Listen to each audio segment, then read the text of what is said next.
Hello there, it's Peter Mansbridge, host of The Bridge, where we reflect on the issues of the day and how they could impact you. Politics, public health, technology, they are just some of the topics you'll hear about. Cut through the clutter and tune into The Bridge, a Sirius XM podcast available everywhere. You're listening to a Frequency Podcast Network production. The toughest expenses in our budgets are the unpredictable ones.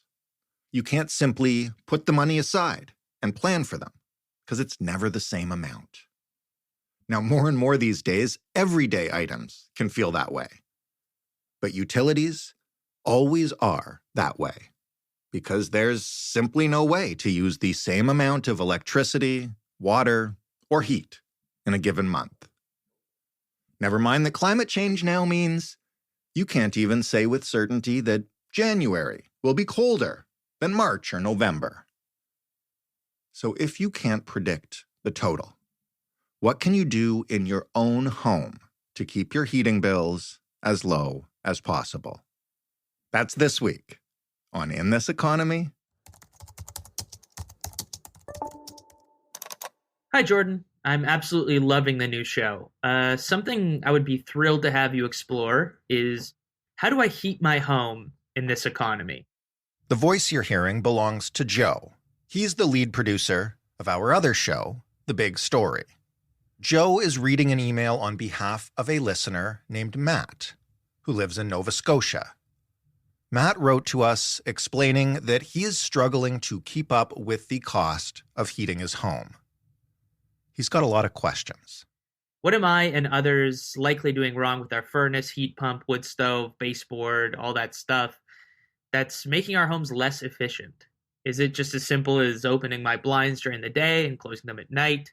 And what I'm also wondering is, how bad is it for me to use something like a heat dish or a space heater?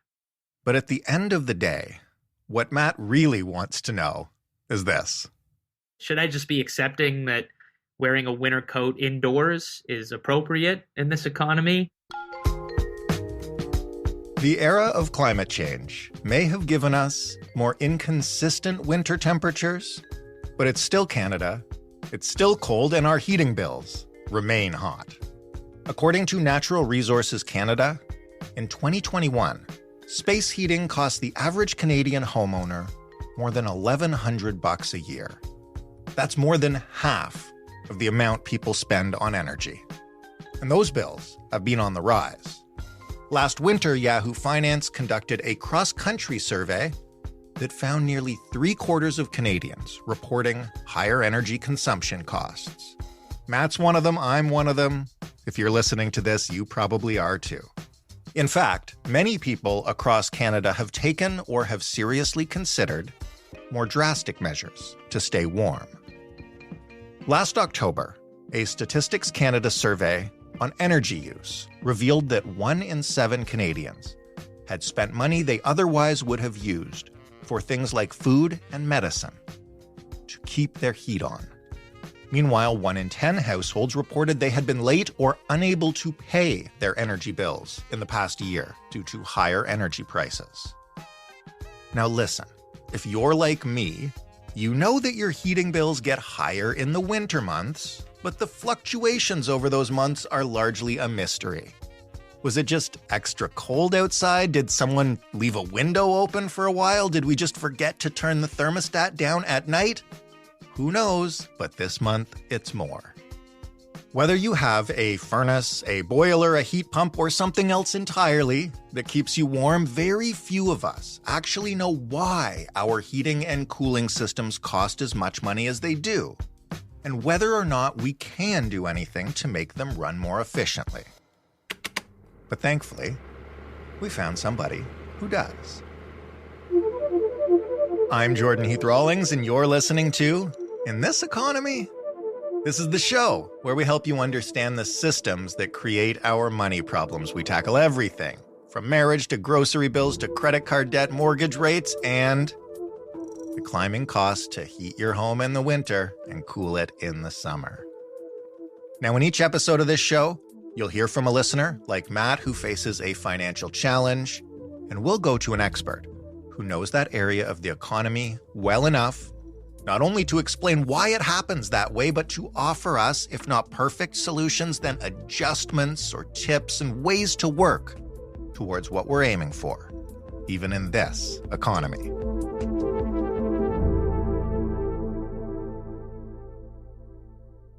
While most homeowners and renters have no control over natural gas prices or electricity rates, there are ways to lower heating costs.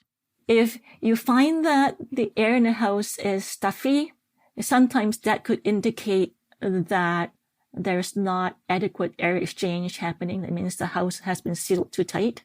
Then maybe you should look at getting an energy audit done so that the numbers can actually tell whether or not the house requires mechanical ventilation to bring in some fresh air.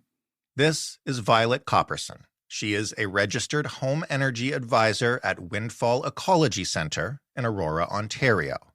Violet's job is to help you pay less to heat and cool your home, and she regularly conducts what are called home energy audits. So that's a process where an energy advisor learns more about the home in terms of, what kind of insulation level it has, what kind of heating and cooling equipment and hot water heater it has. They also come equipped with what we call a blower door, and that measures how many air changes takes place in the house. And all that information with proprietary software from Natural Resources Canada, one can pinpoint where in the home loses energy the most and what also uses the most energy in the home. And then through that process, an energy advisor can also recommend certain upgrades for the house to make it more energy efficient. It also has reports that gets generated and sent to the homeowner where it can be used as guidelines, what kind of upgrades to do first, and so forth. When you do those things, because I realize we can't speak to everyone's situation individually, but what are some of the things you typically find that are causing people to, I guess maybe how's the best way to put it, not get the results of the heat that they're paying for? Does that make sense? Yeah. So a few things in homes that loses heat. So let's imagine, let's say in the winter right now, and then you go out there in just your t-shirt and shorts, you'll be super cold. So you need to wear winter clothing, right? Mm-hmm. Same goes with homes. Some older homes are not as well insulated as homes these days. And then, of course, the older homes would lose more energy, or the occupants inside those homes would feel the cold more than ones inside newer built houses. But that doesn't mean that the older homes cannot be improved to be just as well insulated or even better than some new homes. So insulation is one thing. What else is on the table in terms of common causes for homes feeling cold, even when, the heat's at a level that you think is should be stable for you and is also pretty expensive? So if the heating system is not sized right to heat the home, it may not be able to deliver the same temperature throughout the house. Sometimes not just insulation, but the quality of windows themselves. Lower efficiency windows, it can't insulate as well as higher efficiency windows. Drafts in a home can also be a huge contributor to comfort and energy loss. Sometimes it's not just one particular thing, but a number of those things together that can contribute to comfort and energy gain and loss in a house. Do homes usually have, and when I say homes here, I guess I can also be referring to, apartments and condos, but do homes typically have the right heat source for them? And I ask this question because I'm sure there are a ton of people right now who have been hearing about heat pump rebates and should I get one? A Lots of people have older furnaces, which I guess are more expensive, but might work better. Like, how do you determine what's right for your home? Now, whatever the energy source is for heating the home, first off, the key is to make sure there's adequate insulation to be able to keep the heat in better. Right. But a lot of times, to improve a building envelope is a huge endeavor, because in some homes that may mean gutting a house down to the studs. Right. And adding insulation to them. There are simpler applications where some homes built in such a way they are not solid masonry, but they are framed houses whereby there is actually an empty cavity that they can fill quite easily with insulation. Some homes are insulated, but insulation can also be added from the exterior, from the outside of the house, and then have it recladded. That can also be done. However, it's a huge endeavor. It's and quite not cheap, expensive. I imagine. No, it's not cheap. And a lot of people just cannot afford to do that. And on top of that, most houses, or where people are complaining that it's time to do something, then typically the lower hanging fruit is a heating and cooling system replacement. Because it can be done quite easily and very quickly. And the return on investment is quite high and quite fast. Is that a heat pump that you're talking about, or other options? Yes, it's a heat pump. In case you're unfamiliar, heat pumps can both heat and cool a home, replacing both your furnace and potentially your air conditioner. They are generally more efficient than gas furnaces, but that efficiency may be affected by truly frigid temperatures. So take that into consideration if you're in some of Canada's coldest spots. Back to Violet. There are different types of heat pumps available, standard or cold climate. Cold climate ones can function down to minus 25 Celsius outdoor temperature. The more expensive ones can function down to minus 30 Celsius. So it captures available heat from the air outside and it transfers to inside the home. What kind of cost are we typically talking about for the average, semi-detached house or whatever that wants to switch from a furnace air conditioner to a heat pump? Now, if you're talking about just the heat pump alone, it can go from $7,000 to $14,000. But sometimes it also involves replacing the furnace.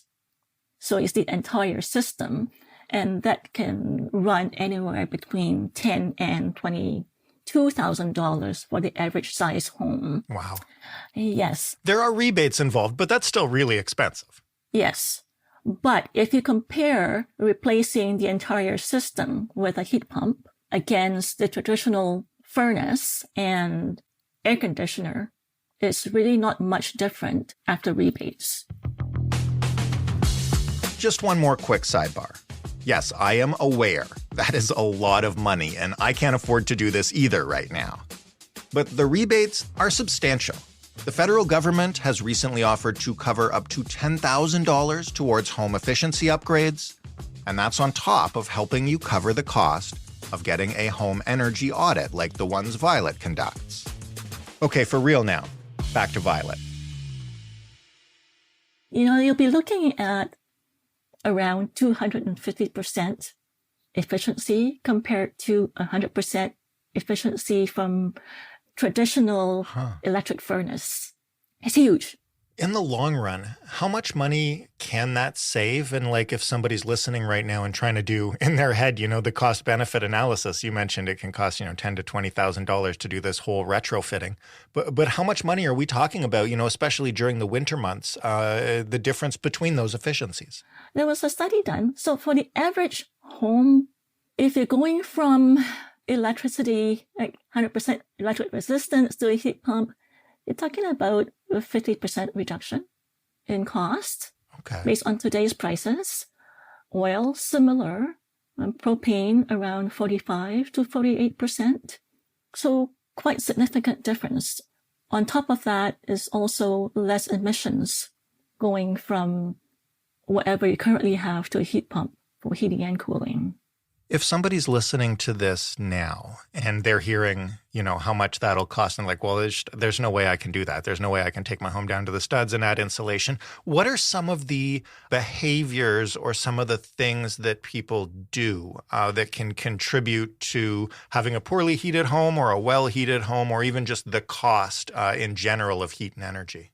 So if you're not home, let's say for a number of hours, the key is to turn down the temperature in the house by just a couple of degrees, not too much, so that the heating system isn't running consistently to heat the home, to heat the belongings in the home and not the occupants. That can actually help you save a few dollars. When you go to bed at night, turn down your thermostat by, 1.5, 2 degrees, because you're under blanket, so you're warm and comfortable. And then have it programmed to come back on again just about half an hour or so before you are ready to wake up, so that when you do get out of bed, the air is warm enough for you. That would actually help. And we do the reverse in the summer. Now, in bedrooms where nobody is using and there's a window there, just utilize the drapes or the blinds, whatever window coverings you have. That extra little bit over the top of the glass, no matter how energy efficient the windows are, actually helps keep some of the cold out.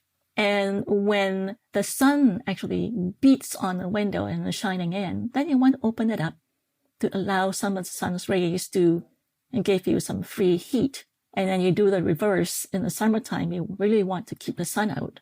Right. What about using smaller things like heat dishes or space heaters while turning the main thermostat down to save money? The downside to that is you still need to keep a minimum temperature in the house. Right. Just in case there's a power failure, at least then the pipes don't freeze. And in most homes, typical areas that's being used a lot is the kitchen, your living room, and a bedroom. Now, in a big house, I can see the bedrooms being, where you have individual heat controls. They can be turned down, or you can just close the doors and close the heat register so you're not wasting energy to heat and cool the places that's not needed. But you're still using some heat in majority of the average size home, I would say. However, let's say you want to sleep in a very warm room at night, you can close that door. And yes, then by all means use a space heater just to boost the temperature in that room you're in and have the rest of the home on a slightly cooler temperature setting. Keeping in mind, space heaters, they're 100% electric resistance. So it's more expensive to do that. Just look at like a toaster oven is electric heating coils, or, the more traditional electric furnace is also heating coils with a fan blowing air around, or your baseboard heating essentially is heated plates and the heat just radiates into the air. So if at all possible, switch to a heat pump.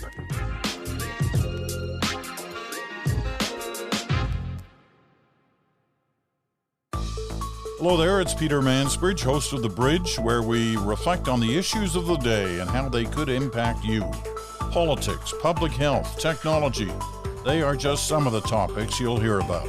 Cut through the clutter and tune into The Bridge, a Sirius XM podcast available everywhere.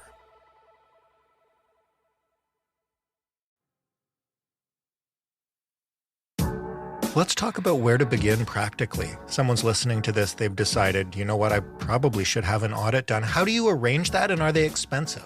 So there are registered energy advisors that do that. There are also service organizations who are registered with Natural Resources Canada. Typically, the program will have connections or websites, links to those organizations that you can call and book an appointment with. Now, here in Ontario, the program is being managed by Enbridge. So for those outside of Ontario, is You need to find whoever that manages the program for them.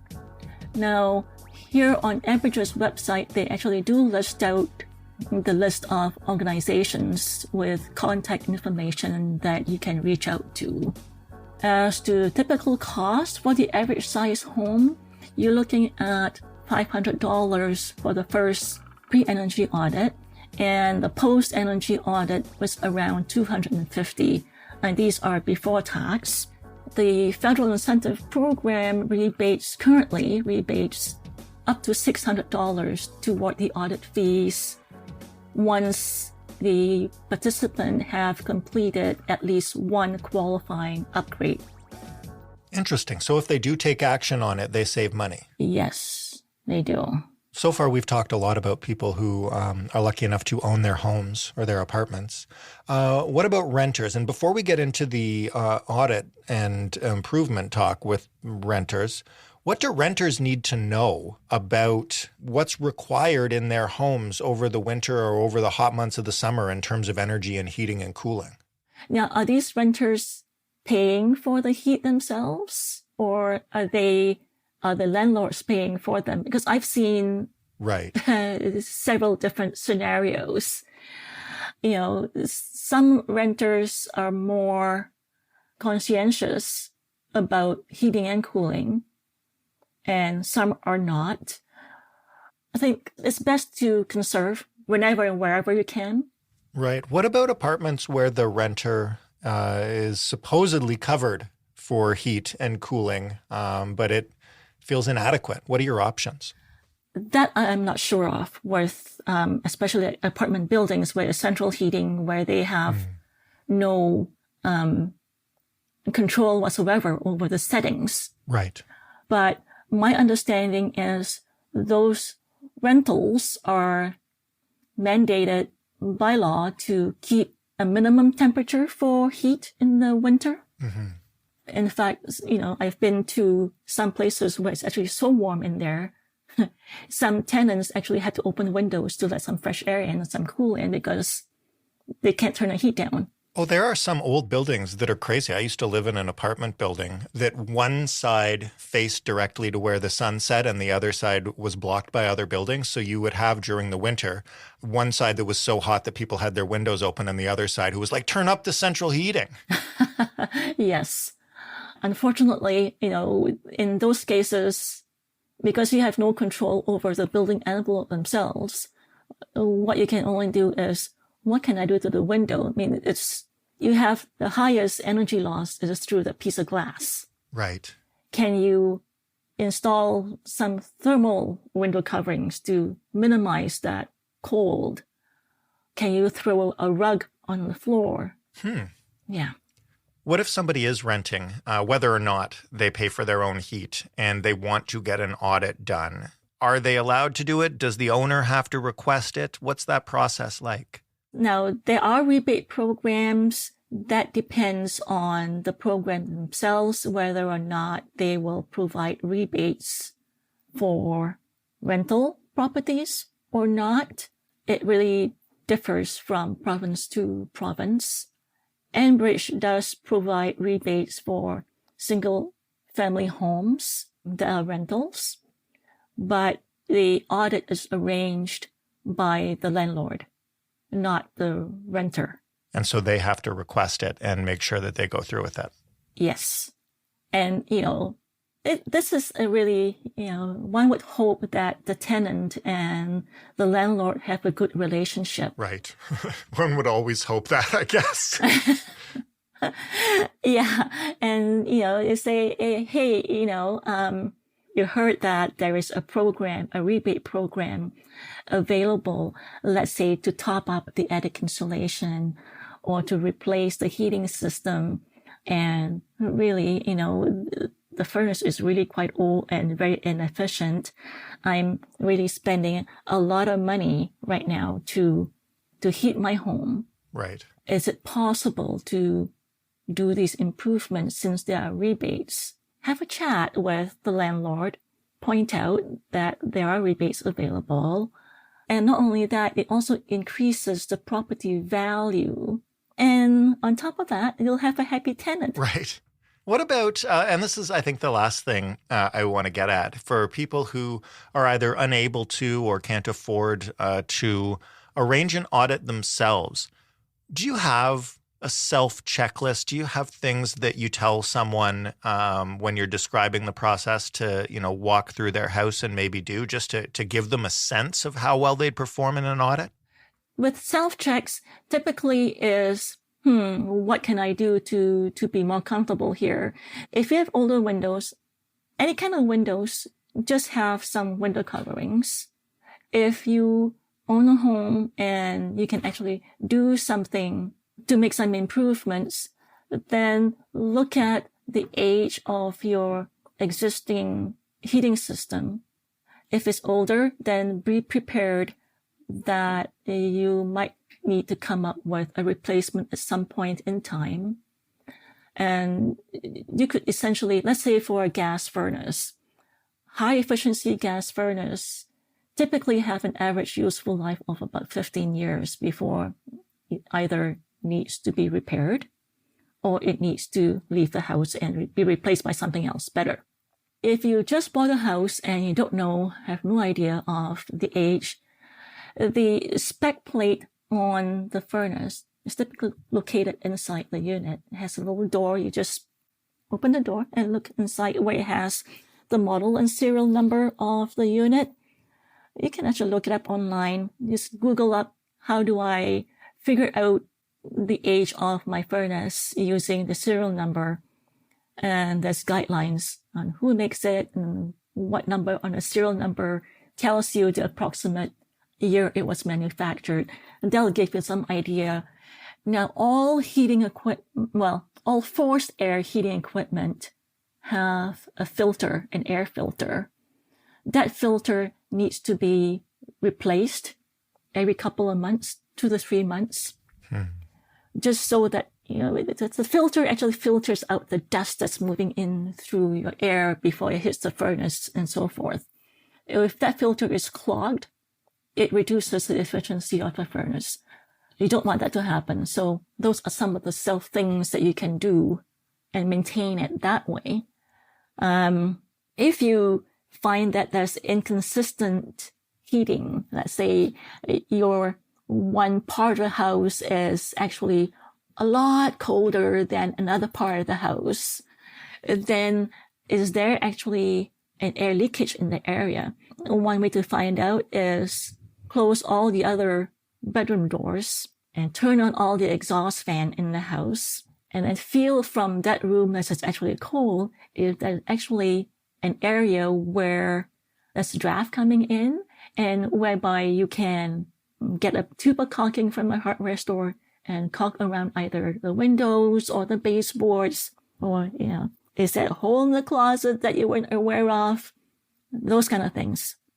Violet, thank you so much for this. I hope there's some real practical advice in here that our listeners can use. And I know I got to get an assessment done. So thank you. You are very welcome.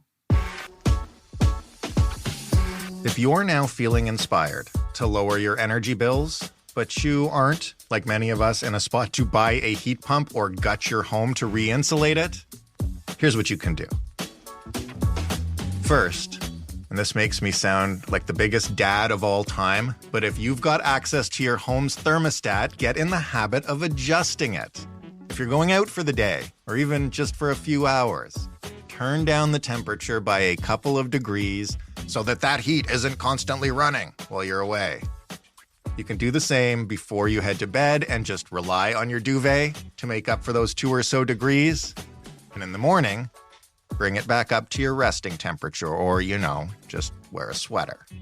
And for those who can automate changes to their thermostats, especially if you've got a predictable bedtime or you know when you'll be out and back during the day, set those changes to automatically drop and pick back up. Every time you do that, it's a few cents in your pocket. Second, and this stuff is relevant to renters or anyone who doesn't have control over their thermostat, there are a few cost-effective changes you can make that you don't need a landlord's permission for.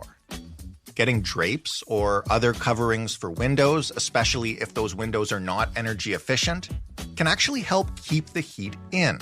There are even thermal curtains that you can buy that are made to trap air between your windows and the rest of the house, kind of makeshift insulation. And on the rare occasion we do get some winter sunshine, open those drapes wide and take the free heat.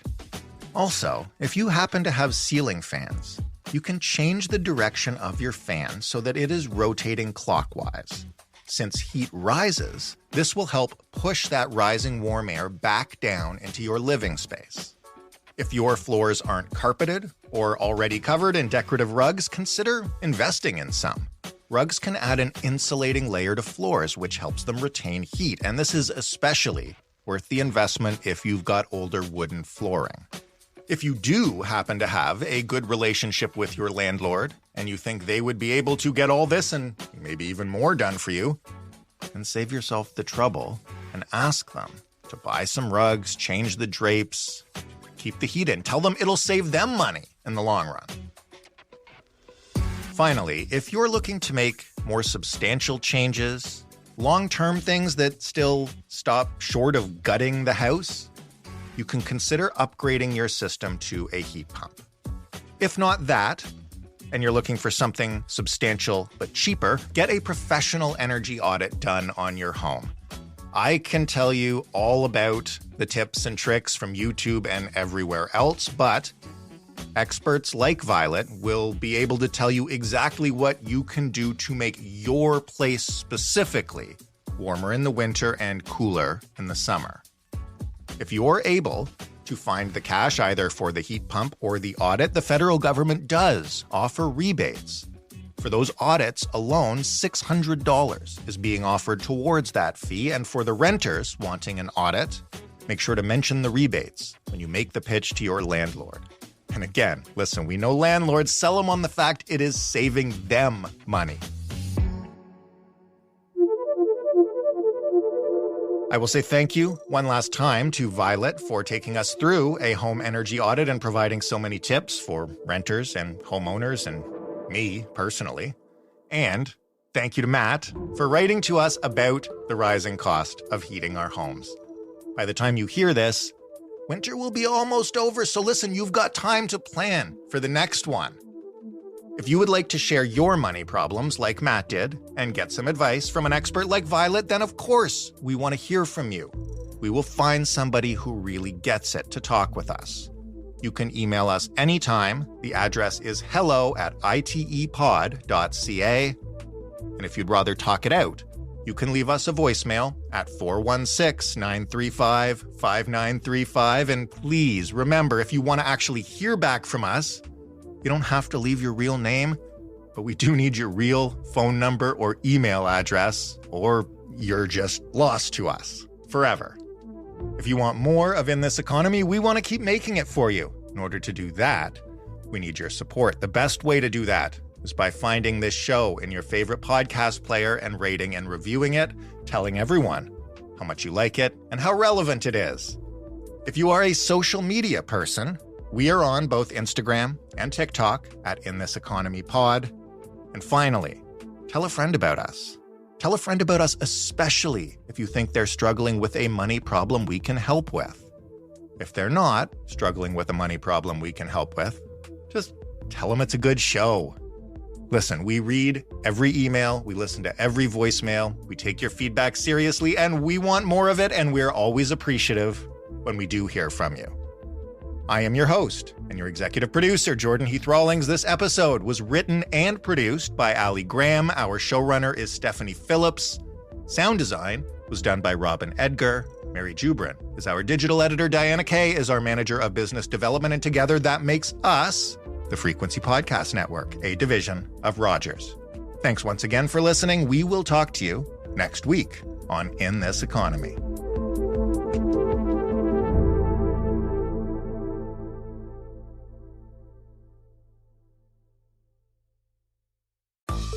Hello there, it's Peter Mansbridge, host of The Bridge, where we reflect on the issues of the day and how they could impact you. Politics, public health, technology, they are just some of the topics you'll hear about. Cut through the clutter and tune into The Bridge, a Sirius XM podcast available everywhere.